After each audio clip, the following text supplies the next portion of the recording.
I'm the plant manager of Puna Geothermal Venture.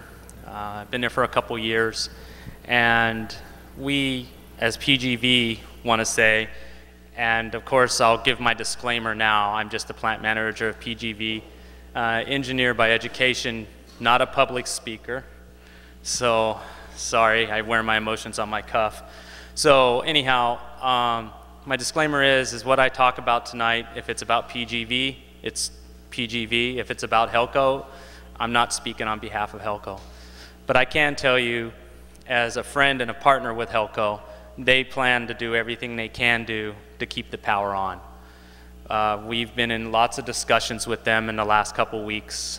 They have multiple contingency plans, and they're not just working on one or two of them, they're working on all of them at the exact same time, because the lava is very dynamic and we don't exactly know what it's going to do. Just like today, it stopped, it might go again. So we don't want to lose power in Lower Puna. I live in Kapoho. I have a vested interest in this also, of course. So from the options, of course, is, you know, we've heard spanning the lava, which I think is a very viable option. I won't go into the details.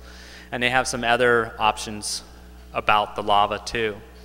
I will speak on the distribution grid itself. For those that don't know, Puna Geothermal Venture has 2 transmission lines that leave the facility. We basically feed into the Pohiki substation, which is right next to our substation. And we also feed into a substation at Kapoho substation, which is over by the Y, 132 and Pohiki Road. So we feed into those 2 substations. From those substations, the Pohiki substation is called the 8700 line.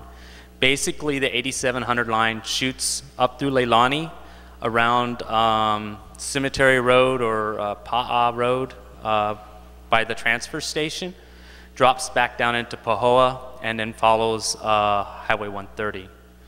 So that's the transmission line right now that's closest to the flow front. There's another line called the 6500 line, and the reason they call them is the size and the power they can take and all that. It's electrical engineering stuff that flies over my head anyways. It's a 6500 line that goes from Kapoho. It goes from the Kapoho substation, shoots through the jungle over to Nanavali, and goes around Nanavali on the east, southeast, and then goes around the northwest. It's basically the little triangle here, this way, okay? And then it shoots across Hawaiian beaches and then back up to Highway 130. So with the present flow rate and what it's doing, it gives us wiggle room between the flow. So if we lose the 8700 line, we still have the 6500 line. If for some reason we lost the 6500 line and the 8700 line doesn't get put back into service because of spanning the lava or anything like that, it falls into our optional contingency plans from there. From there, Puna Geothermal Venture has already conducted the tests. We've already ran our facility down to a 0.5 megawatt to prove that we can run at such a low load. Really, in the load for Kapoho is only about a 0.5 megawatt to a megawatt. If you throw in Pahoa, the city, it bumps it up to about 1.5 megs. And if you throw in Nanavali, Hawaiian Shores, Hawaiian Beaches, it can push it up to about 3 or 4 megs. Our facility can do that no problem. Our facility wasn't built to do that, but after Hurricane Iselle and paying for diesel fuel for 11 days because we were off the grid, but we had to supply power to the plant in order to maintain it, we decided even before, as soon as Hurricane Iselle hit, we decided we would manipulate or change the electrical the design of the plant so we can island the plant in case we're cut off from the grid. So yeah, we're doing that. We've ordered all the equipment. It's sitting in Honolulu now, and it should fly over tomorrow to Hilo. So we have the equipment en route. The controls engineers are working on it.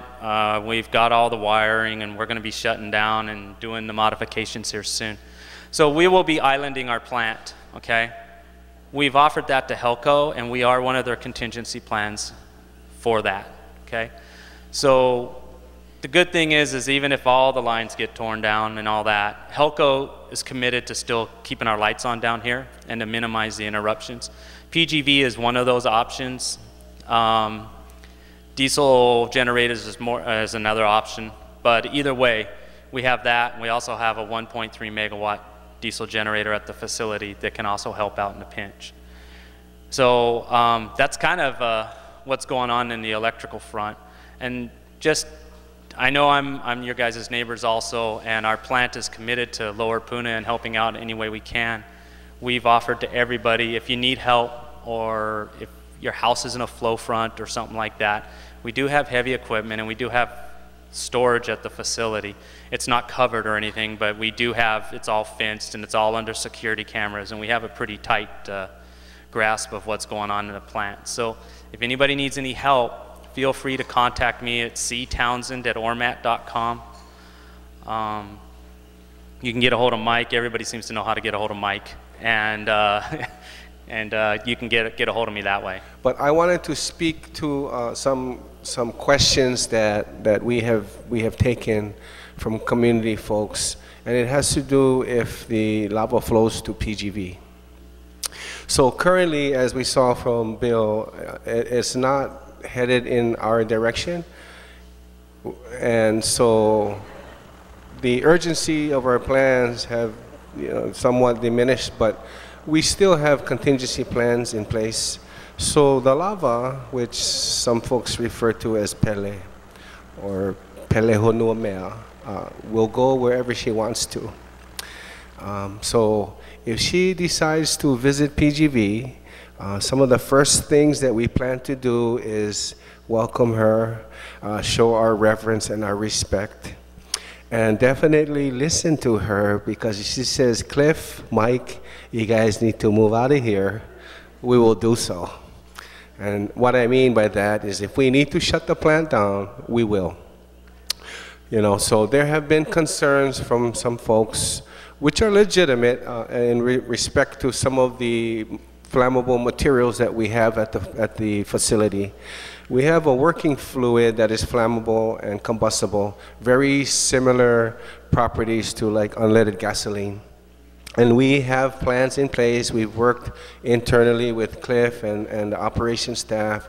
We've worked with Civil Defense and Chief Oliveira on making sure we have sufficient tankers to move the fluids out of harm's way from preventing any kind of a fire or explosion. So we definitely have those plans in place.